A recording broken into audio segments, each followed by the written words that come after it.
এই যে ই করছেন কেন, কি বলে, ভিক্ষা করছেন কেন?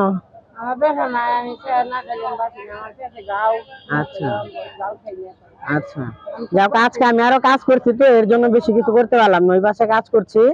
তো আপনি এই টাকা দিলাম, এটা প্রবাসীদের টাকা, বিদেশ থাকে না একটা সংগঠন আছে আমাদের আলোর দিশারে পাইপ, ওরা দিছে, ঠিক আছে, ওদের জন্য দোয়া করবেন। নামাজ পড়েন? কেন নামাজ পড়েন না কেন? ও আচ্ছা, আপনি হিন্দু, আচ্ছা আচ্ছা, যাও আপনি ইবাদত করবেন, দোয়া করবেন সৃষ্টিকর্তার কাছে, ওকে।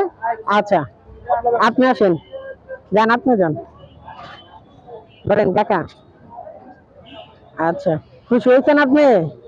কত টাকা উঠছে আজকে সারাদিনে? কেবল আসলেন?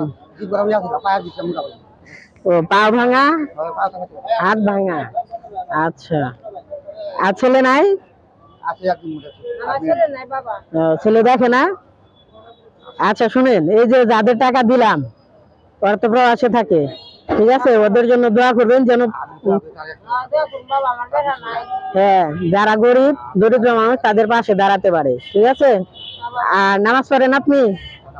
নামাজ পড়বেন, হ্যাঁ, ওই দাঁড়িয়ে নামাজ পড়বেন, দোয়া করবেন সকলের জন্য। আপনি একটু সুস্থ দেখা যায়, কাম কাজ করে রেখে পারেন আপনি, মাঠে মুঠে কাটতে পারেন না। এই যে এই দিক দিয়ে একটা মহিলা ওই যে মাছের আড়তে পানি দেয়, দেখছেন আপনি? মাছের আড়তে পানি দেয় না ভাই, একটা হিন্দু মহিলা, উনি তো কাজ করে খায়, এখন ওই সমস্যা বুঝলাম। আচ্ছা যাও, নামাজ পড়ছেন ফজরের? মিথ্যা কথা বললেন কে? ফজর নামাজ পড়ছেন? আচ্ছা ধরেন। আর জোহরের নামাজ পড়ছেন? এই যেমন দেন কাজা জোহরের নামাজ পড়বেন, 5 ওয়াক্ত নামাজ পড়বেন, ঠিক আছে। আবার যদি দেখা হয় তাহলে হেল্প করবো, সাহায্য করবো, ঠিক আছে। আর যদি শুনি যে নামাজ না পড়েন, কারো কাছে শুনি, তাহলে হেল্প পাবেন না। আল্লাহ এভাবে মানুষকে সাহায্য করে, ঠিক আছে। আপনারা জানতেন যে টাকা পাবেন এভাবে? কেউ জানতো না, আমিও জানতাম না আপনাদের দিব। আজকে আমার অব্দে আমি চাকরি করি, হঠাৎ করে বের হয়েছি, মনে হইলো যে সংগঠনের পক্ষ থেকে কাজ করি, এর জন্য কাজ করলাম।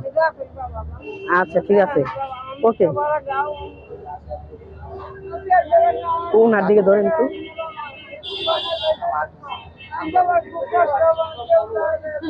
কান্না করছেন।